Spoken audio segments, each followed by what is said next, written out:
اگر ہم کوئی عذاب جس کا ان لوگوں سے وعدہ کرتے ہیں تمہیں دکھائیں، یعنی تمہارے روبرو ان پر نازل کریں، یا تمہاری مدت حیات پوری کر دیں، یعنی تمہارے انتقال کے بعد عذاب بھیجیں، تو تمہارا کام ہمارے احکام کا پہنچا دینا ہے اور ہمارا کام حساب لینا ہے۔ کیا انہوں نے نہیں دیکھا کہ ہم زمین کو اس کے کناروں سے گھٹاتے چلے آ رہے ہیں، اور اللہ جیسا چاہتا ہے حکم کرتا ہے، کوئی اس کے حکم کا رد کرنے والا نہیں، اور وہ جلد حساب لینے والا ہے۔ جو لوگ ان سے پہلے تھے وہ بھی بہتیری تدبیریں کرتے رہے ہیں، سو تدبیر تو سب اللہ ہی کی ہوتی ہے۔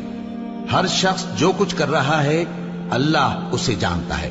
اور کافر جلد معلوم کر لیں گے کہ آخرت میں اچھا انجام کس کے لیے ہوتا ہے۔ اور کافر لوگ کہتے ہیں کہ تم پیغمبر نہیں ہو، کہہ دو کہ میرے اور تمہارے درمیان اللہ اور وہ شخص جس کے پاس کتاب آسمانی کا علم ہے بطور گواہ کافی ہے۔